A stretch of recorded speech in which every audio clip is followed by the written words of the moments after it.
पंढरपूर तालुक्यातील नेते भगीरथ भालके यांनी काल महायुतीचे उमेदवार रामभाऊ सातपुते यांच्यावरती जाहीर अशी टीका केलेली आहे। माझं भगीरथ भालके यांना आव्हान आहे की गेल्या 4 दिवसापूर्वी आपणच स्वतः प्रसार माध्यमांना मुलाखत देताना म्हटलं होतं की काँग्रेसनं आम्हाला भालके गटाला गृहीत धरू नये, आम्ही काँग्रेसच्या बरोबर यायला फरफटत यायला स्वाभिमान घाण ठेवला नाही।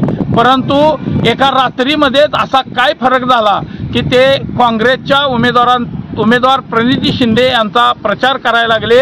हे जनतेनं आता ओळखलेलं आहे। गेल्या 2 निवडणुकीमध्ये काँग्रेस आणि राष्ट्रवादीची युती असताना भारतनाना भालके यांच्या विरोधात काँग्रेसनं उमेदवार कसा दिला होता, त्यावेळेस नेमकी भानगड काय झाली होती हेही जनतेला माहीत आहे। भारतनाना भालकेवरती प्रेम करणारे जनता एबी फॉर्म काँग्रेसनं कसा दिला होता, कोणी द्यायला लावला होता हे जनतेला सगळं माहीत आहे।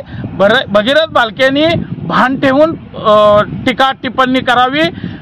रामभाऊ सातपुते सारख्या गरिबाच्या पोरावरती आपण त्यांना रावणाची उपमा देत आहे। परंतु आपण ज्या कारखान्याचे चेअरमन होता, जो कारखाना आपल्या ताब्यामध्ये होता, तो कारखाना चालवत असताना रावणापेक्षाही अत्यंत घृणास्पद काम आपण केलेलं होतं। कारखाना बंद पडला, शेतकऱ्यांच्या लाखो रुपयांच्या बिलं बुडली होती, कामगारांची बिलं बुडली होती। आपण अगदी रावणापेक्षा सुद्धा अनेक काही वेगळ्या पद्धतीनं काम केलेलं होतं।